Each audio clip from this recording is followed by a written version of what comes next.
वैदिकी अमृत ध्यान साधना प्रभात सत्संग में आप सभी साधक साधिकाओं का, उपासक उपासिकाओं का आज की ब्रह्म वेला में, आज के ब्रह्म मुहूर्त में हम पुनः पूर्व की भांति उन महान प्रभु सच्चिदानंद परमेश्वर के अनंत गुणों का गान करते हुए अपने हृदय को, अपनी आत्मा अंतःकरण को पावन करें, पवित्र करें। मनुष्य का, मानव का जीवन बड़ा अनमोल है। भगवान की भजन का, अंतःकरण की शुद्धि का, जन्म मरण के बंधनों से छूटने का, परम आनंद परमानंद परमेश्वर को पाने का, अपने आत्मा को जानने का केवल मनुष्य जीवन में मनुष्य को अवसर मिलता है। इसके बाद एक कम 84 लाख योनियों में यह अवसर नहीं होता। वहां जीना पड़ता है, बस जीना पड़ता है। सब और हर समय दुखों के, संकटों के, विपरीत परिस्थितियों के, पराधीनता के, दुश्मनों के बीच में जीवन पल पल घुट घुट कर जीना पड़ता है। जो सुविधा मनुष्य के, मानव के जीवन में है, जो सुरक्षा मनुष्य देह को पाकर जीवन जीने में है, वो सुविधा और सुरक्षा और उन्नति की व्यवस्था अन्य किसी शरीर में उपलब्ध नहीं। ये पशु पक्षी, कृमि कीट पतंग हमेशा डर, भय, प्राकृतिक आपदाओं से मिलने वाले दुखों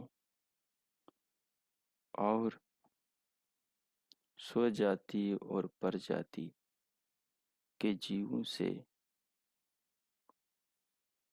प्राण हानि के भय से संतप्त होकर जीते हैं। किसी को कोई पता नहीं कि उसका जीवन कितना है।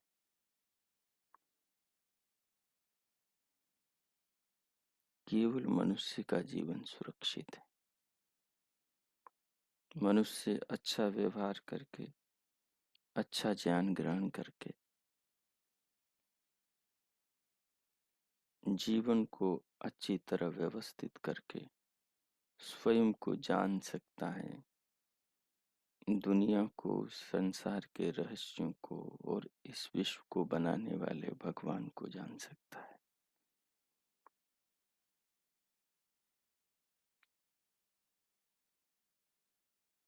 इस महान अवसर के लिए हमें भगवान के प्रति कृतज्ञ होना चाहिए। उनके जो महान उपकार जीवन में निरंतर हो रहे हैं, उन्हें अनुभव करके अपने भीतर जागरूकता का दीप जलाना चाहिए। जागरूकता के दीप में, सजगता के, सावधानी के प्रकाश में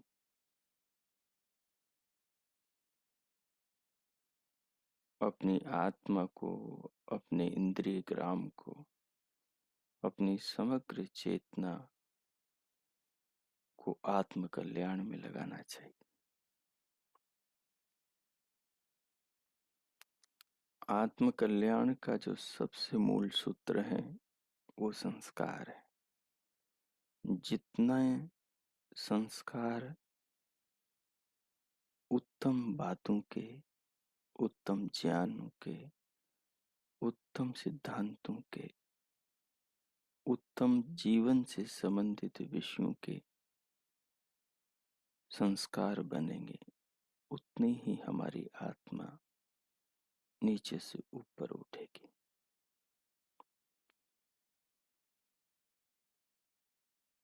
सबसे बड़ी उपलब्धि यही होगी, सबसे बड़ी समझदारी यही होगी। अभी हम कितने उन्नत हुए हैं, कितनी ऊंचाइयों उपलब्धियों को प्राप्त हुए हैं, इससे ज्यादा महत्वपूर्ण ये है कि हम दिन रात अच्छे संस्कार अपने अंतःकरण पर कितने डाल रहे हैं।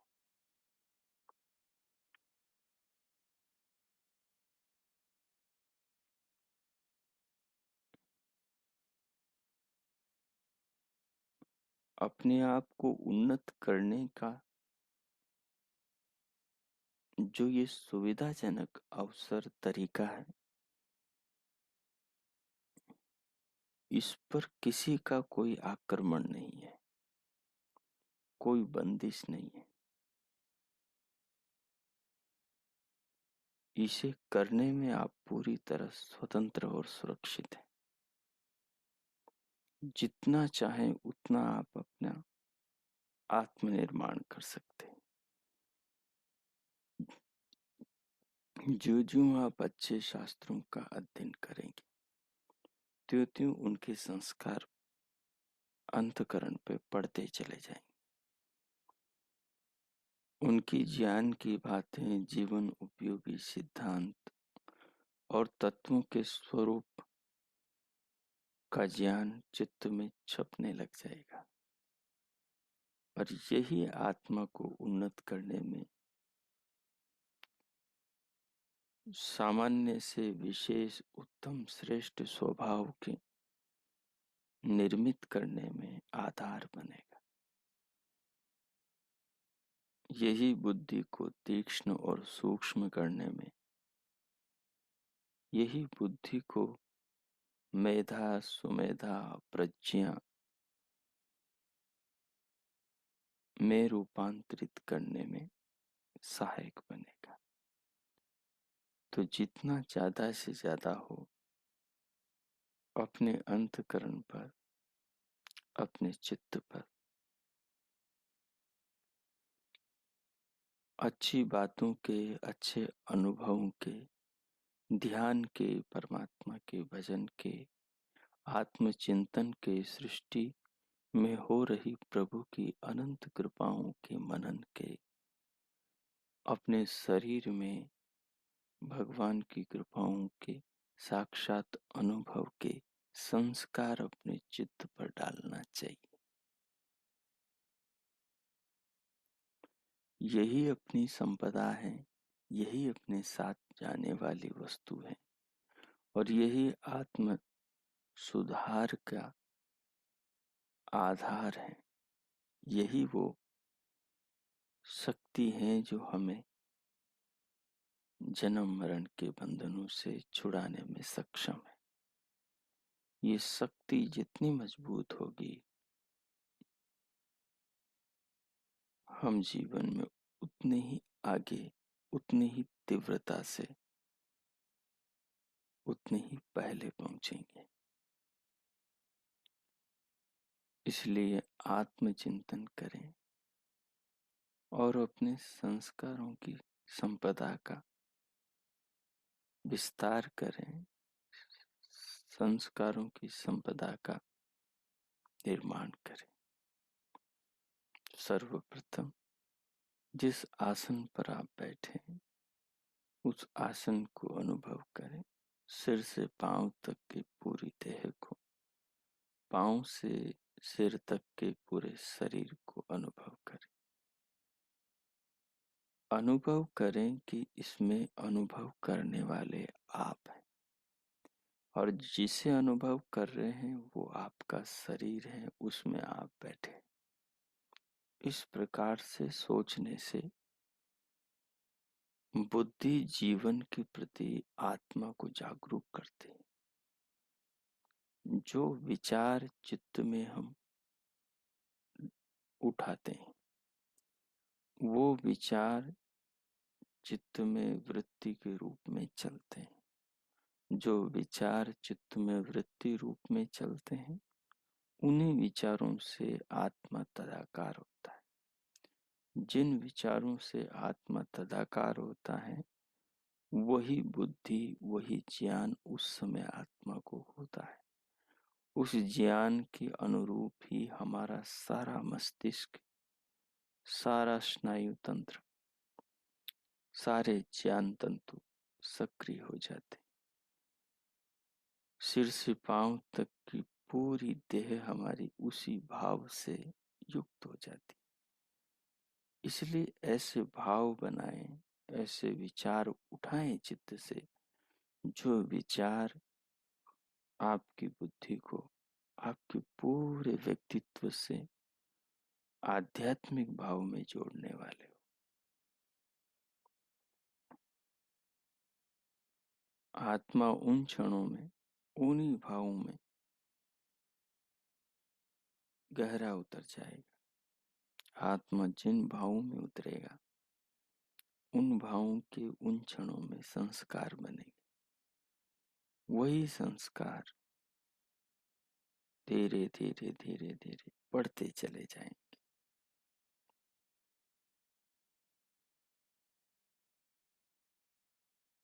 आपने कभी जीवन में भद्रकाली एक प्रतीक है, वो देखा हो शायद, तो उसमें उस प्रतीक में उस स्त्री के हाथ में, जिसका नाम काली है, काली माँ है, एक हाथ में खप्पर है, एक हाथ में नरमुंड है, मनुष्य की खोपड़ी है जो गले तक कटी है, दूसरे हाथ में खांडा है, और एक हाथ में वेदों का ज्ञान है, वेद है।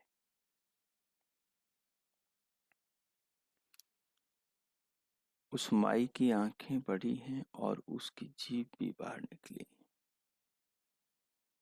और वो माई धर्म और सत्य की राह पर चलने वालों के साथ में खड़ी है, और दुष्टों से, राक्षसों से जीवन में लड़ी है।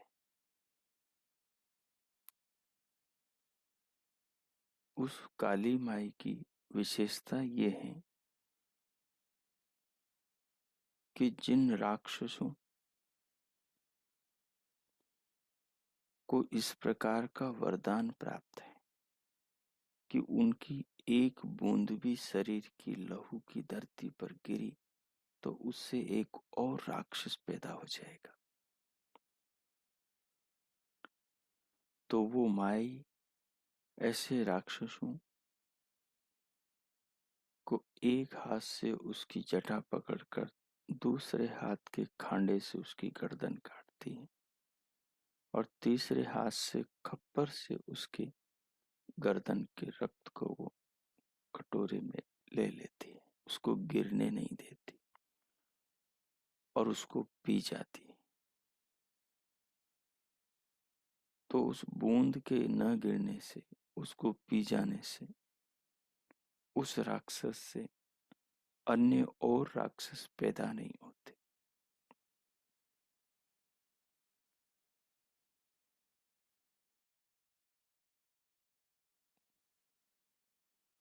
यह एक बड़ी ही गहराई को लिए एक आध्यात्मिक साधना का उपदेश है, जो प्रतीक रूप में हमारे महापुरुषों ने पीछे निर्मित किया, लेकिन इसके उपदेश की जो वास्तविक शिक्षा थी वो विलुप्त हो गई, और इसकी पूजा का पाखंड प्रचलित हो गया, जिससे इस प्रतीक से मनुष्य ठीक से यथार्थ लाभ नहीं ले पाता। दरअसल ये साधकों, साधिकाओं के लिए एक काली माई का एक उपदेश है, प्रतीक है कि साधक किस प्रकार से अपने भीतर उठने वाले दुरित विचारों का विनाश करे।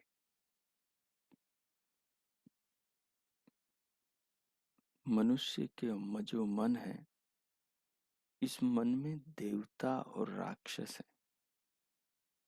संस्कारों में ही देवता और राक्षस है। जो संस्कार हमें आत्म कल्याण की राह पर मुक्ति की ओर, विवेक ख्याति की ओर लेकर जाते हैं, वैराग्य की ओर लेकर जाते हैं, आत्म कल्याण परमात्मा प्राप्ति की ओर लेकर जाते हैं, वे संस्कार, वे विचार, वे भाव दिव्य भाव है, देव भाव है। और जो विचार हमें पतन की ओर ले जाते हैं, आत्म अहित की ओर, आत्महत्या की ओर लेकर जाते हैं, अपने नुकसान का नाम ही आत्महनन है। वो विचार राक्षसी विचार है, वो विचार तामसिक विचार है, वो विचार राजसिक विचार है, वो प्रवृत्तियां दानव प्रवृत्तियां हैं। दूसरी प्रवृत्तियां जो, दूसरे विचार जो, दूसरे भाव जो हमें कल्याण की ओर ले जाते हैं, वो देव विचार है। कहते हैं मनुष्य जब काली के समान स्वयं को साधक बना लेता है कि अपने अंदर जो दुरित विचार है, उन विचारों को वो जड़ से मिटाता है। अपने अंदर जो अविद्या के, अस्मिता, राग द्वेष अभिनिवेश के विचार है, राग के, द्वेष के, मोह के, ईर्ष्या द्वेष छल कपट के, काम के, क्रोध के, लोभ के, मोह के, झूठ के, छल कपट के विचार है। जो बुराई अपने भीतर है, बुरे विचार जो संस्कारों में बैठे हुए हैं, वो उन विचारों को उठाता है। उठा करके उस विचार का निरीक्षण करता है ज्ञान के द्वारा। निरीक्षण करता है, समझ लेता है कि ये विचार अपने किस काम का नहीं है। बस वही उस विचार को दग्ध बीज कर देता है। दोबारा फिर उस विचार को उठाने में रुचि नहीं रखता, विवेक पूर्वक उस विचार का वही दमन कर देता है। यही शिक्षा ये प्रतीक काली माँ का देता है। जो खड़ग है, जिससे उस विचार का, उस दैत्य का नाश किया जाता है, उसकी गर्दन काटी जाती, वो खड़ग ज्ञान है। वो खड़ग मेधा, सुमेधा, प्रज्ञा, बुद्धि है।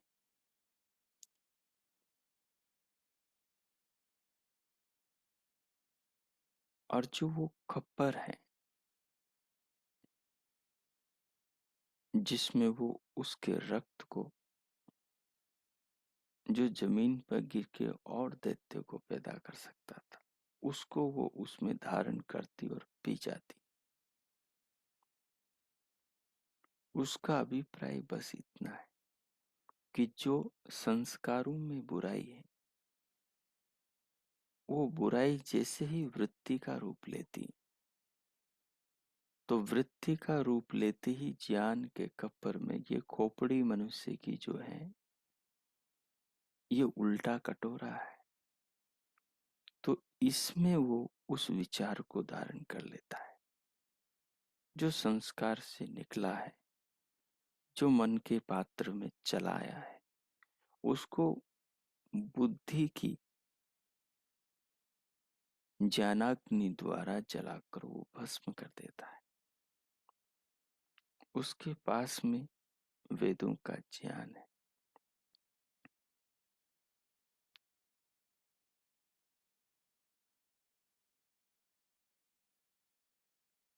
तो हर साधक को इस प्रतीक को अपने जीवन में उतारना चाहिए कि ज्ञान के संस्कारों को तो जीवन में बढ़ाना है, और जो अज्ञान के संस्कार पहले से पड़े हुए हैं, अंतकरण पर छपे हुए हैं, चित्त में बने हुए हैं, उनको उठा उठा कर समझकर नष्ट करना है।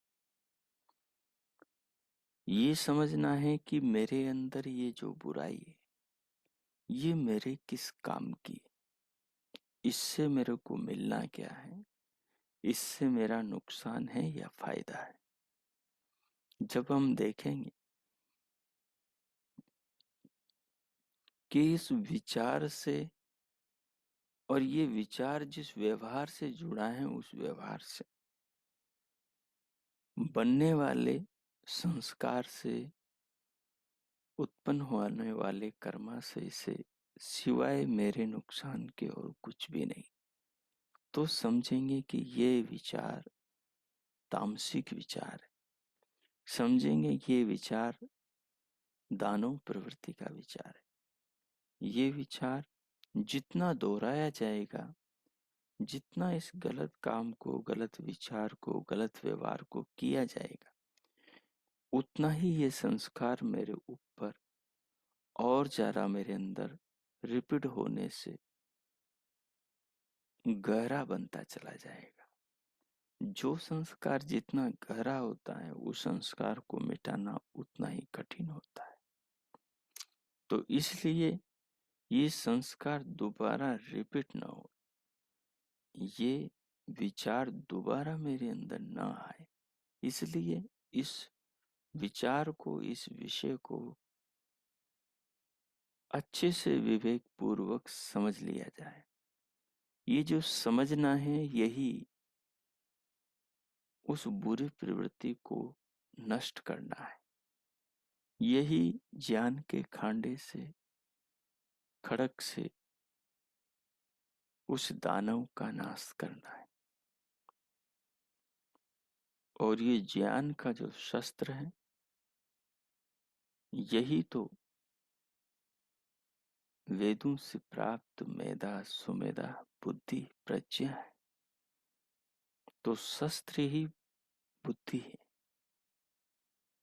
और ये शस्त्र बुद्धि है। बुद्धि क्या है, शस्त्र क्या है? ज्ञान है। और ज्ञान किसका है? कि चारों वेदों का है। और चारों वेद क्या करते हैं कि मनुष्य की आत्मा को परमात्मा से मिलाने का रास्ता बताते। उस रास्ते के सारे कंकड़ पत्थर, गड्ढों को, रुकावटों को, रास्ते में आने वाली मुसीबतों को, समय खराब करने वाली, लक 84 में ले जाने वाली बुराइयों को प्रकाशित कर देते हैं। तो साधक उनसे बच के, उनसे टल के अपने लक्ष्य की ओर आगे बढ़ता जाता है।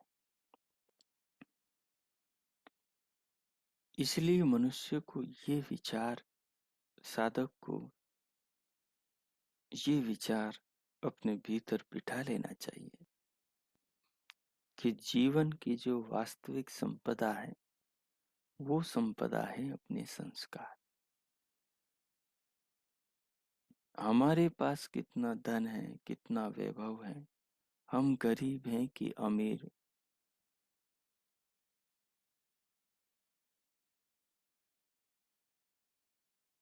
हम कैसे हैं, ये मायना नहीं रखता। मायना ये रखता है कि हम अपने प्रति कितने जागरूक हैं, अगर एक आदमी बहुत धनवान है लेकिन वो अपने आत्मा के बारे में नहीं सोचता, वो गलत संस्कार अपने अंतःकरण पे डाल रहा है, अच्छे संस्कार नहीं डाल रहा है, उनसे दूर है, तो वो धनवान होकर भी, वो सुख संपन्न होकर भी अपने लिए निर्धनता का गड्ढा खोद रहा है। वो धनवान भविष्य में निर्धन होने वाला है, क्योंकि संस्कार जैसे होंगे आगे वैसा ही शरीर, वैसा ही परिवेश, वैसे ही माँ बाप मिलेंगे।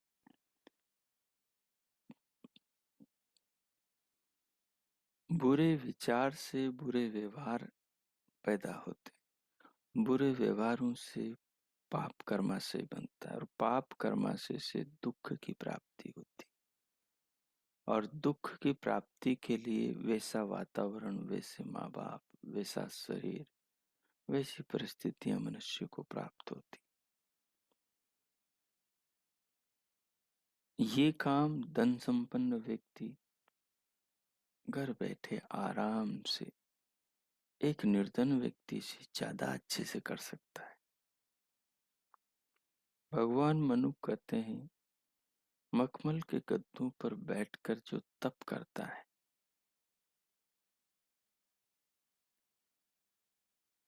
सुविधाओं में अपने आप को सुरक्षित करके जो तप करता है, व्यवस्थाओं का इंतजाम करके, स्वयं को व्यवस्थित करके जो अपना आत्मनिर्माण करता है, वो आत्मनिर्माण करना ही उसकी तपस्या है। तप के लिए निर्धन होना जरूरी नहीं और तप के लिए संपन्न होना भी जरूरी नहीं। आत्म उत्थान के लिए धनवान होना जरूरी नहीं और आत्म उत्थान के लिए धन का त्यागना भी जरूरी नहीं। जहां हो आप, वहीं से ही आत्मनिर्माण उत्तम रीति से कर सकते हो, साधनों में ज्यादा अच्छे से कर सकते हो। अगर योग्यता और व्यवस्था है तो, साधन नहीं है तब भी अच्छे से कर सकते हो। तो अपने जीवन की जो प्रमुख संपदा है वो संस्कार है। तो अब 5 मिनट आप इस सारे भाव पर स्वयं को केंद्रित करके शरीर को अनुभव करते हुए, बाहर से भीतर आने वाली श्वास को अनुभव करते हुए, शरीर और श्वास के दाता विधाता भगवान सच्चिदानंद प्रभु से अपनी आत्मा को जोड़ते हुए, दिव्य नाद को सुनते, दिव्य प्रकाश को देखते हुए और मानसिक रूप से प्रभु नाम का मानसिक जप करते हुए 5 मिनट इन मधुर भावों में अपने आप को रखेंगे और इन भावों के संस्कारों को अपने चित्त पर डालेंगे।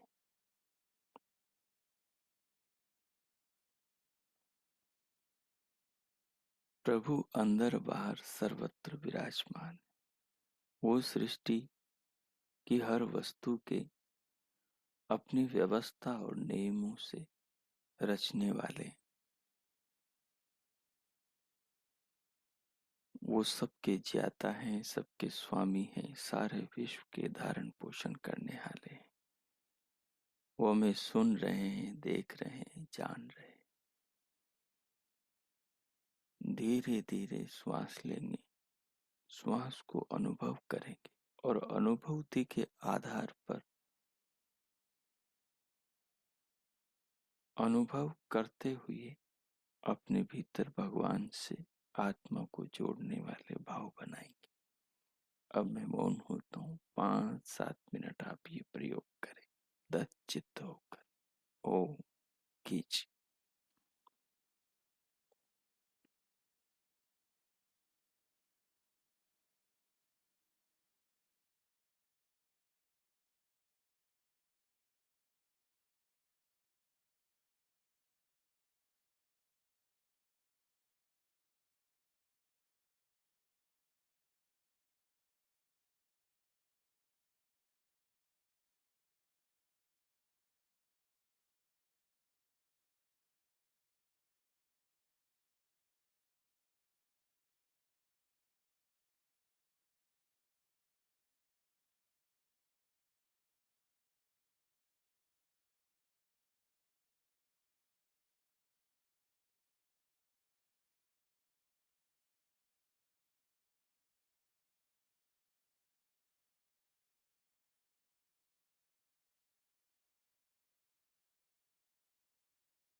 इस प्रकार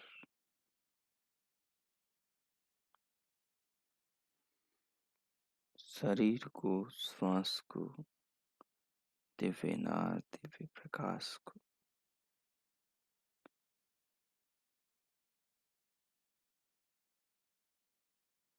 प्रभु के निज नाम ओम को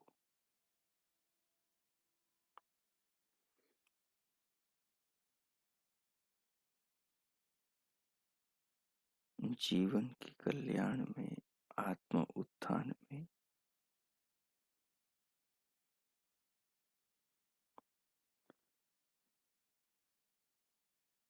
मनन का, आत्मचिंतन का साधन बनाकर उत्तम संस्कारों के संपादन के करने में प्रयोग करते हुए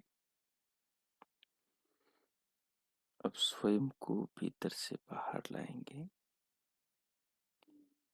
भगवान के प्रति मन में कृतज्ञता, धन्यवाद का भाव रखेंगे और अपनी आत्मा को ठीक उस प्रतीक भद्रकाली के समान जीवन के निर्माण में श्रेष्ठ स्वरूप प्रदान करेंगे।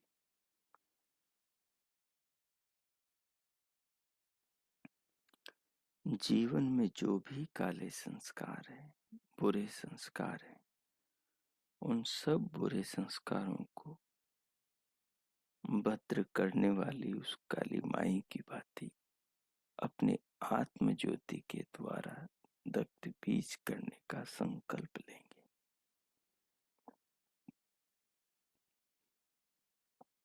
और अब भीतर से इस भाव के साथ भगवान का धन्यवाद करते हुए बाहर आएंगे। दोनों हथेलियों का आकर्षण करें, मुखमंडल का स्पर्श करें और फिर स्क्रीन पर देखें। पीछे से हमारा श्वेताश्वतर उपनिषद का द्वितीय श्लोक चला आ रहा है, जिसमें सृष्टि के कारण क्या क्या हो सकते हैं या इन कारणों में कोई भी कारण सृष्टि रचना को करने वाला नहीं है, उन पर विचार किया जा रहा है। तो देखिए, आज हम करेंगे भूतानी, भूतों के ऊपर विचार। काल, स्वभाव, नियति, यदृच्छा। हमने काल पर विचार किया, समय पर वो सृष्टि रचना का मुख्य कारण नहीं हो सकता। फिर हमने स्वभाव पर विचार किया, पदार्थों के जो अपने स्वभाव हैं, तो स्वभाव से भी संसार इतनी बुद्धिमत्ता पूर्वक बनी हुई वस्तुएं नहीं बन सकती। फिर हमने नियति पर, भाग्य पर विचार किया, तो भाग्य से भी चीजें बन नहीं सकती, क्योंकि भाग्य अपने आप में, प्रारब्ध अपने आप में किसी व्यवस्था के द्वारा संचालित है। और यदृच्छा कि कुछ भी किसी भी प्रकार से बन गया अपने आप, तो ये अव्यवस्था है। अव्यवस्था से कोई भी व्यवस्थित वस्तु बन नहीं सकती। न कपड़ा बन सकता है, न मटका बन सकता है, न मकान बन सकता है, और न ही चारपाई बन सकती है, न ही खिलौने बच्चों के बन सकते हैं, और न ही वायुयान, पानी का जहाज और रेलगाड़ियां, मोटरसाइकिल, साइकिल बन सकती है। अव्यवस्था से कुछ भी नहीं बन सकता। कोई भी व्यवस्थित यंत्र नहीं बन सकता। इसलिए यदृच्छा से भी संसार का निर्माण नहीं हुआ। अब इसके बाद में भूतानी, भूतानी क्या है? 5 महाभूत भूतानी शब्द से कहे गए। स्क्रीन पर देखिए। पृथ्वी, जल, अग्नि, वायु और आकाश को सृष्टि रचना का मुख्य कारण मान लें क्या? नहीं। यह नाम रूपमय संसार इन 5 महाभूतों का विकार ही तो है। हाँ, इस विकार में व्यवस्था भी है, संतुलन भी, सौंदर्य भी और उपयोगिता भी। इसमें अटल नियमों का तारतम्य है। अटल नियमों में ये सारा स्थूल जगत 5 भूत बंधे हुए हैं। बुद्धिमत्ता पूर्ण व्यवहार भी है। इन जड़ तत्वों का यह ऐसा सुंदर खेल और मेल क्या किसी चेतन और सर्वज्ञ कर्तृसत्ता के बिना ही हो सकता है? किसी कर्ता के बिना ये बन सकता है, हो सकता है पंचभूतों का निर्माण? नहीं हो सकता। ऐसा होना तो संभव ही नहीं कि जो अग्नि है वो स्वयं बनी हो, कि जो पानी है वो स्वयं बना हो, कि जो वायु है स्वयं बनी हो, कि जो पृथ्वी है स्वयं बनी हो। पृथ्वी के अंदर जो सोना है, चांदी है, तांबा, पीतल है, नाना भांति के जो द्रव्य हैं, डीजल है, पेट्रोल है, केरोसिन है और भी प्रकार के तेल हैं, ये सब चीजें, तांबा, रांगा, पारा, ये सब चीजें अपने आप नहीं बन सकती। हम देखते हैं पृथ्वी के अंदर लावा है, लेकिन धरती के ऊपर नहीं है। धरती के ऊपर वो लावा होगा जहां मनुष्य बसते हैं तो सारी मानवता नष्ट हो जाएगी, धरती पर जीवन नहीं रहेगा। हम देखते हैं कि पानी सागर में, सागर अपनी मर्यादा, अपनी सीमा का उल्लंघन नहीं करता, तो दुनिया बची हुई है। नहीं तो 2 समुद्र पूरी दुनिया को डुबो सकते, इतना उनमें पानी है। हम देखते हैं व्यवस्था कि सागर का पानी खारा है। अगर मीठा होता तो लोग वहां भी ट्यूबवेल लगा देते और उसको भी खत्म कर देते और ज्यादा जल का दुरुपयोग होता। हम देखते हैं उस खारे पानी को दुनिया में कोई मीठा नहीं कर सकता। केवल एक है कि वो सूर्य की रश्मियों से आकाश में उड़कर भाप बनता है और मीठा हो जाता है। तो सब जगह एक व्यवस्था है। हम देखते हैं लकड़ी में अग्नि है, लेकिन बरसों वो लकड़ी पड़ी रहेगी, लेकिन वो अग्नि उस लकड़ी को जला नहीं पाएगी जब तक उस अग्नि को कोई लकड़ी में प्रदीप्त न करे।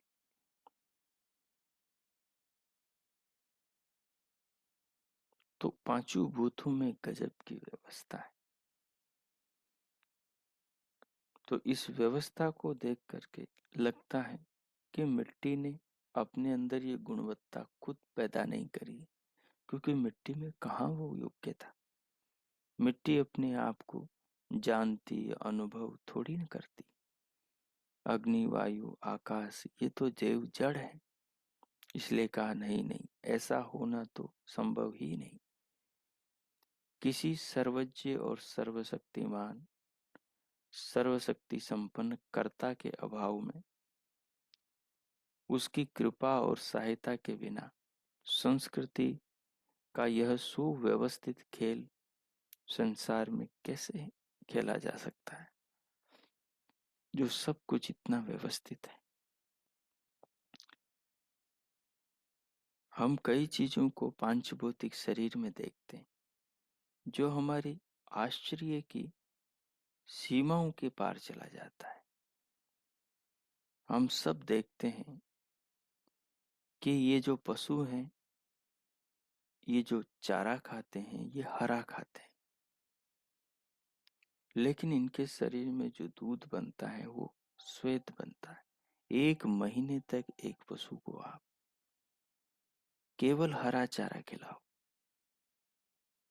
1 महीने चारा नहीं खिलाओगे तो पशु मर जाएगा। 1 महीने चारा खिलाओगे, पशु दूध देगा, वो सफेद दूध देगा, धवल दुग्ध देगा। हरे चारे से उसके शरीर में सफेद दूध कैसे बन रहा है, विचार कर। 1 महीने तक आप कोई लाल वस्तु मत खाओ। टमाटर, अनार, चुकंदर, गाजर, कोई भी लाल वस्तु मत खाओ। केवल नारियल का पानी और गिरी खाओ। देखो 1 महीने में आपके शरीर में कितना रक्त बनता है, कितना रक्त बनता है। और जितना भी रक्त बनेगा लाल रक्त बनेगा, और जबकि लाल कोई चीज आपने खाई नहीं। ये कैसा चमत्कार है। ये पांचों भूतों का जो ये शरीर है, ये शरीर में इतनी योग्यता कैसे आ सकती कि शरीर में हम आहार तो सफेद डाल लें। नारियल जिसका हर कण श्वेत है, लेकिन उससे भीतर रस और जो रक्त बनेगा वो रेड बनेगा। ये कैसे संभव है। एक स्त्री जब उसके गर्भ से बच्चा जन्म लेता है, उसको आप ऐसी चीज खिलाओ जो सफेद हो, जो सफेद न हो, लाल हो, पीली हो, काली हो, कैसी भी हो, अलग अलग रंग की हो, लेकिन उसके बावजूद भी उसके स्तनों में जो दूध बनेगा वो सफेद होगा। पंचभूतों का बना जो ये शरीर है, जिसमें जल, अग्नि, वायु और आकाश है, ये कैसे ये कर सकता है। इसमें कहाँ इतनी समझ है। अगर ये समझ हो तो फिर आत्मा के निकलने के बाद में भी ये कुछ करिश्मा तो दिखाए। लेकिन ऐसा कोई करिश्मा शरीर में से आत्मा के निकलने के बाद शरीर नहीं दिखा पाता, जड़ हो जाता है, पत्थर की तरह सूखने लगता है। तो किसी सर्वज्ञ व्यवस्थापक की व्यवस्था के बिना शरीर में ऐसा कुछ नहीं हो सकता। इन 5 महाभूतों को तो सृष्टि का उपादान कारण ही स्वीकारा जा सकता है। जैसे छोटे छोटे बच्चे नदी किनारे मिट्टी को इकट्ठी करते हैं, पानी उसमें कुछ मिलाते हैं और उससे छोटे छोटे घर बनाते हैं। दिन भर खेलते कूदते शाम को अपने ही पैरों से रौंद कर मिटा कर घर चले आते। तो इस मिट्टी से, जिसमें पांचों भूत हैं, भगवान ये शरीर, मनुष्य की शरीर मशीन के द्वारा बनाता है।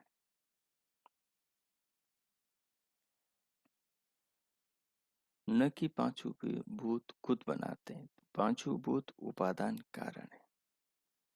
इन जड़ तत्वों में जो कर्तृत्व सा परिलक्षित होता है, जो कर्तापन देखने को मिलता है, वह इनका अपना नहीं। जड़ तत्वों का या कार्य विस्तार तो किसी सर्वोपरि सूक्ष्मतम और व्यापक सर्वोच्च कर्ता की सत्ता और महत्ता का पता देता है। रसायन विद्या के आधार पर कारण ब्रह्म की जिज्ञासा का सम्यक समाधान संभव नहीं। अर्थात इस शरीर को अच्छे से समझने से ये पता लगता है, और इस संसार को समझने से, कि जो पांचों भूत है, इनमें बुद्धि, इनमें विवेक, इनमें समझ, इनमें चेतना, इनमें अनुभूति नहीं। ये मनुष्य की तरह सोच नहीं सकते। ये तो जड़ है अपने आप।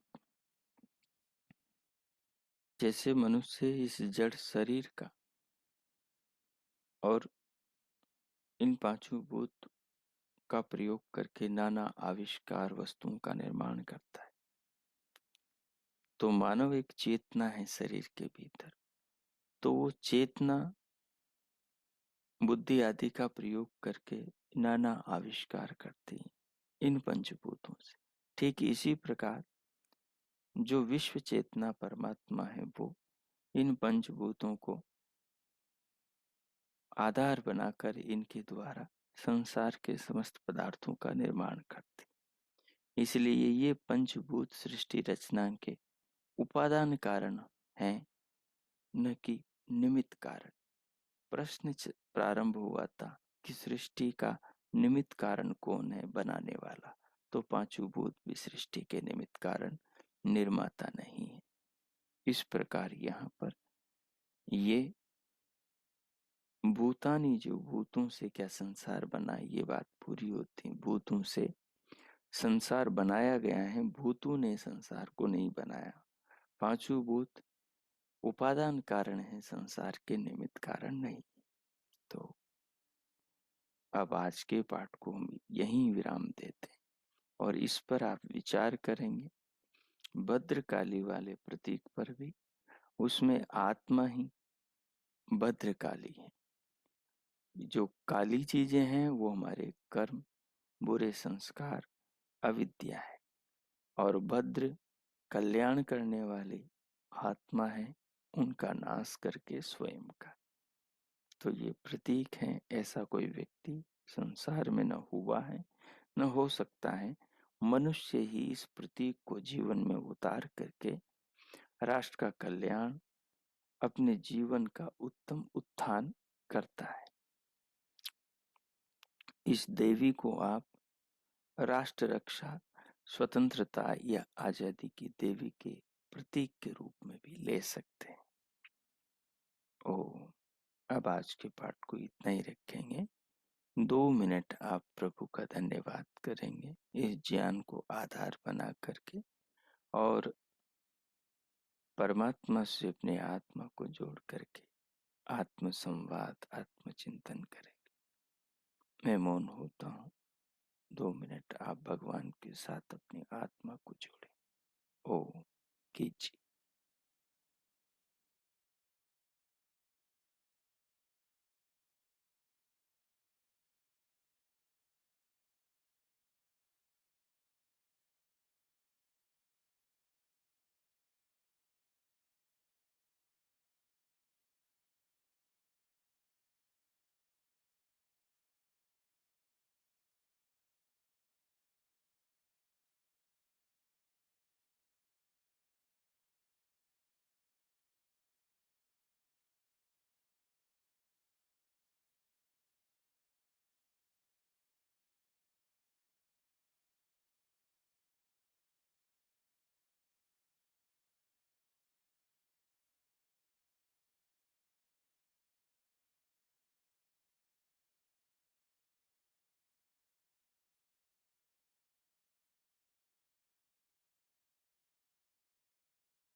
हो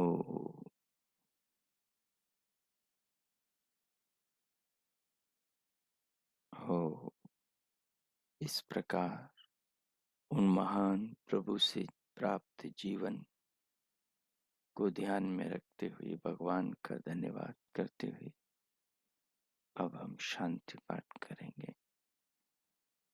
शांति शांति शांति हो। आज का आप सबका दिन शुभ हो, मंगलमय हो। प्रभु से सबके लिए बहुत बहुत मंगल कामनाएं, बहुत बहुत शुभकामनाएं। भगवान के ज्ञान को जीवन में धारण करके हम आत्म कल्याण करें, अपने आप को, परिवार, समाज, देश, राष्ट्र को सुखी करें, सबके कल्याण में अपने जीवन को लगाएं, जीवन का श्रेष्ठ उत्थान करें, जीवन को सार्थक बनाएं। भगवान से सबके लिए बहुत बहुत शुभकामनाएं। इति ओम शांति।